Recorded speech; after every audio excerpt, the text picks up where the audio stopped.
So this continues to be a very odd, unique, exhilarating, and frustrating game all at the same time. Many of you may not have known what was going on today, but I'm sure many of you knew that we had Massive Profit up for sale. We had a reserve of $52,000 on Massive Profit. It was 54. I talked to David and he said, Anthony, what'll happen? I do it sometimes. Well, I did today. Twice. What will happen sometimes is somebody will land on a number 18, 140, whatever. And your immediate thought after you think about it in your head is maybe that was their reserve. I'll bid another $2,000, hence the 52. But I really thought that Massive Profit would bring 65,000. A couple of people had called me. Ross Leonard said a couple of people came to the barn and pulled him out of the stall, so there was interest.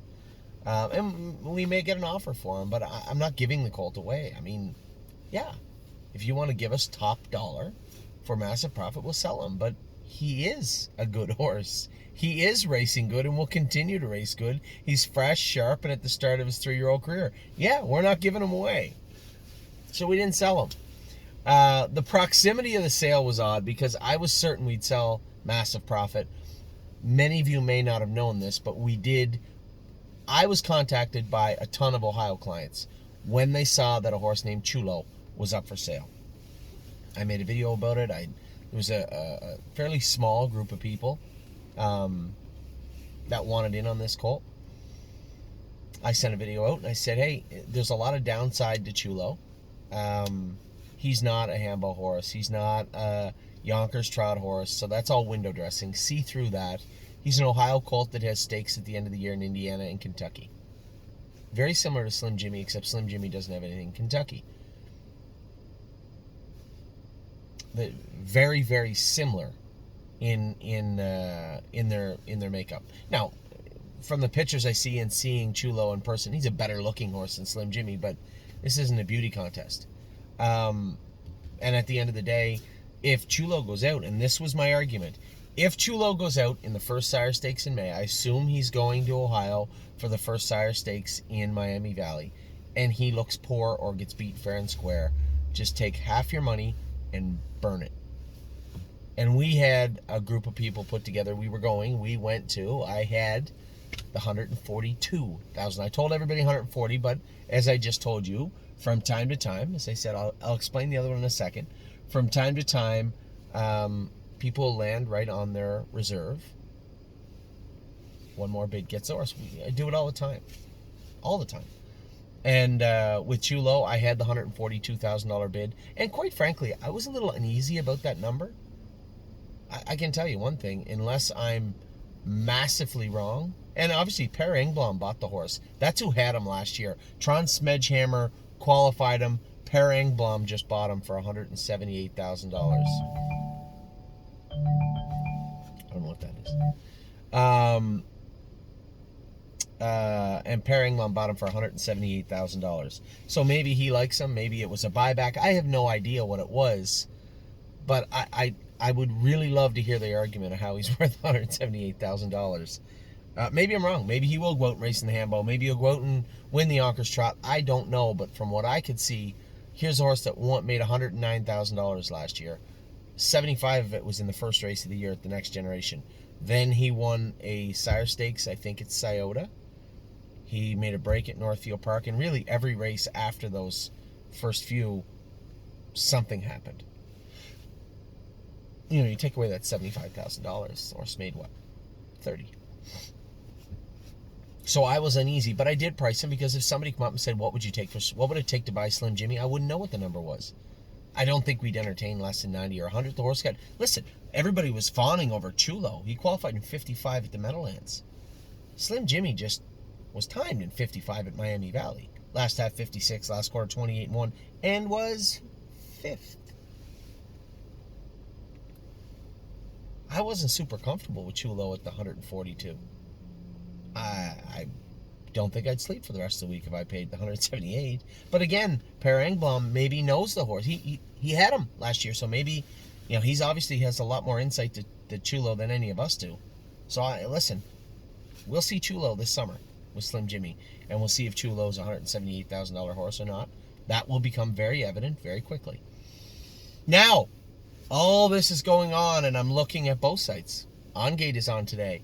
Preferred is on today. I didn't really look at a whole lot of horses on Preferred. There was some Pacers there, some stuff that, take it or leave it. But I did find an old friend on Gate.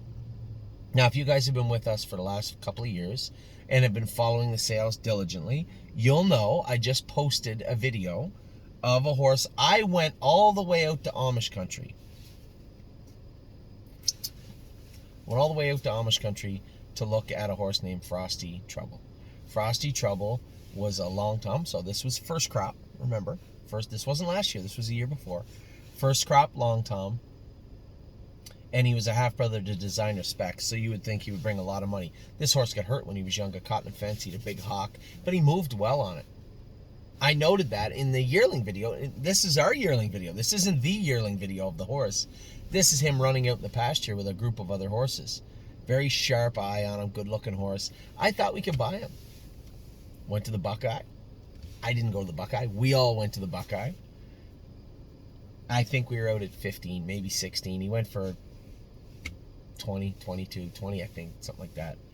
And we didn't get him. I watched Frosty Trouble last year. Ryan Holton trained him down. He made a break his first start, I think. One of his first starts, he made a break, and then he sent him to Steve Carter, and the horse made $30,000. And I could be wrong, but I don't think the horse missed the top two all year long when Steve Carter had him. He made 30 grand. I know he was second once, if not twice, in 57. Had a pretty good 2-year-old season. Pretty good 2-year-old season. Comes back out this year, qualifies a beaten 59, qualifies again a beaten whatever, 2-2 maybe. I think he made a break maybe. And they qualified him the other day. They went in 55 in his qualifier, and it looked like he'd stretched out. It looked to me like a couple of our horses that we had. And I told you this last week for us. We had a couple that I thought were ready to go, but they weren't. One of them was a long tom. And their lines looked the same. First start stretched out a little bit. Okay. 59. Okay. Come back the next week with a poor performance, and then a flat performance in the run in the one directly following that. I saw this with 1-2 Skip a Few. I saw this with Of Tom, long tom filly. But now they're starting to come around. We're getting a lot more speed into them and hard miles into them. And I think that maybe that's what they were missing. Every horse is different. The way we train one group and another group, depending on the sire, the dam, the horse, the individual makeup of the horse, every horse is different. I know one thing. Frosty Trouble was fast last year. He wasn't a gold colt. He was a grassroots colt. But I liked him. I said, okay, what's my out here? What's my exit strategy? He's always going to be worth 15 to 20, as long as he can function as a non-winner's horse. I mean, as he gets up there, if he plateaus at 58 this year, then yeah, he's not worth that. But Steve Carter doesn't have him right now. Ryan Holton has him back also. Now, Steve Carter did put him in the sale, so I'm not really sure what to make of that. All I know is these lines look eerily similar to our lines. And I know that ours are starting to look better now. I just trained them. Like the 5th hard mile, 6th hard mile, they're starting to come on again. You saw 1-2 Skip a Few at the Meadows. Different horse. Now, she might have finished 6th and look a little weak on the end of it. Those were non-winners of 2 trotters. There was 4-year-olds in there. Of Tom, I trained by herself in 2 minutes. Much, much better the other day. So I'm looking at this colt, looking his 2-year-old results, looking at what I see this year. And if you took the name off the top, you could almost put Of Tom on there, right? Or even 1-2 Skip a Few. So I didn't get the expensive horse. To that group of people, I'm sorry, but as you can imagine, I was not comfortable at 142. I'm certainly not comfortable at 178. I don't care. We're going to see who's right and who's wrong soon enough. Chulo's going to have to come to Ohio at some point, and there's going to be lots of horses other than Slim Jimmy waiting for him. So good luck to Pear. Maybe he's a killer. I don't know. For me, he was definitely not worth 178. I was in at 142, and I didn't want any more. And as far as massive profit goes, yeah, we didn't sell him. Okay, who cares? He's worth more than $50,000. He just is. No, he's not the best horse in Indiana. But as Ross Leonard said the other day, said Anthony, I can guarantee you he's one of the better grassroots horses. If he doesn't do in the gold, if he can't do in the gold, I know there's one or two killers out here. If he can't do in the gold, I guarantee you he's one of the best grassrooters for sure. Horse going to do nothing but make money all summer. Not tons of it. Little bits here and there and here and there. A good stake horse. That's what he's going to be. But nothing I just said makes him worth less than $50,000. It just doesn't. Certainly not in this day and age. So I guess part of me was disappointed that, I went through the stress of contacting people, putting together this group. People who were looking to buy a chulo, the chulo, that chulo.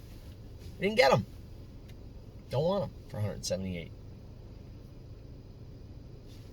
Didn't sell massive profit. Yeah, when you see the proverbial money in front of you, then yeah, you do get a little disappointed. But really, when push comes to shove, and I look at it, step back and look at it, I don't really care that we didn't sell him for $50. He's worth more than that. And when it comes to Frosty Trouble, take him or leave him, I don't know. I think there's a lot there. Pretty inexpensive for, maybe I didn't tell you, $18,200 I paid for him. A pretty inexpensive Buckeye colt, and I think he'll get there. Non-winners of 2. Good family. Not only is Designer Specs his sister, but I think, if I'm not mistaken, Amigo Hall and Allie Hall and those horses are in the 3rd dam. But that means nothing. He's a gelding. But still, there's talent, there's money, there's speed in that family. And I just finished telling you that we put Of Tom and Eyes of 10 in the sale in Ohio. Because I know what they are. Right? I'm pretty sure I know what they are. They can prove me wrong. And that's why we have a month to the sale. Maybe I'll put this guy in sale too. I don't know. But I think I can't speak for Frosty Trouble. I'm sure I will very soon. Can't speak for Frosty Trouble, but those 2 horses deserve the time leading up to the sale to show us that they have more. They can do more.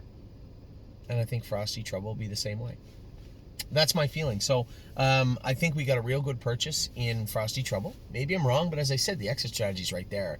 There's no real, I don't think there's really a net loss. This is what he's worth. That's what we paid for him. He can only get better. Even if he gets worse, you're not taking a bath on a horse like that. So we've employed multiple strategies to buy horses all year, right? And I don't want to keep throwing names around of horses that it worked out well with, because some it did not. But buying horses for that south of 20 that have talent, back class, maybe some breeding, some speed, non-winners of 1, non-winners of 2, non-winners of 3 type, it's really hard to get beat in that category. Unless the horses come up lame, it's really hard to get beat in that category for that price. And then obviously we've looked for some more talented horses and some high-end horses, and we're going to continue to. Those are our 3 biggest categories we search for that we try to fill up our stable with, aside from obviously yearlings. I think we did a good job today.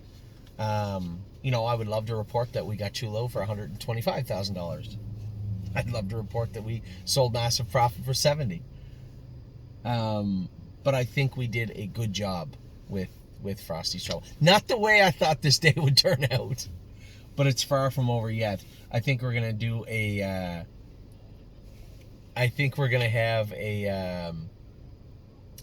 some luck with Frosty. If it doesn't work out, then as I said, the exit's right there. It's not really a big deal. So with that, Frosty's Trouble will race on May the 3rd in the Buckeye. We're gonna get him home. I wasn't going to go over to Ohio and qualify on Thursday, but I might now, because I might go over and school Frosty's Trouble, and get a feel for him. I'm actually going to be in Dayton that day. I may have to take a later flight home, I suppose, if I'm going to stay and drive this colt. If there is a flight, we had a problem with flights before, not being late in that area. So we'll see how Frosty is. We'll see how he schools. If I set him up and he feels good, maybe I don't have to be there. But for now, we have purchased Frosty Trouble, a long Tom colt, brother to Designer Specs, qualified racing, and will be in to go in the Buckeye at Miami Valley on May the 3rd. Pretty hard to beat that. We bought a Buckeye colt. Now, some might say, well, they're going to go 56 and he can't trot there. Maybe you're right. I don't know. But we're going to find out real soon. So, Frosty's Trouble will land on the site tonight. We do have some people that have spoken for shares already. but I wanted to make sure this is the type of horse that everybody should be involved in. I'm really sorry I couldn't bring Chulo to everybody because this was a group of people that approached me. But I can bring everybody Frosty Trouble. So let me know. I'm sure these shares of this horse will move very, very fast. Not every day you can buy a horse that's going to race in a stake race next week. Certainly not for that amount of money. So with that, the rain is starting. I'm dreading going to race tonight in the mud, but that's the job. Good luck to everybody with the Blue Bayou group. Kings County first, and then Confederate Cruiser. Those two horses are racing first, and then we got Blue Bayou Dio and our boy Cake in together, Unbeatable Kemp, and then I guess our boy Patrick is going to be left center stage in race number 8. So good luck to everybody. Hope you're having a great day. Hope you had a great weekend. Take care.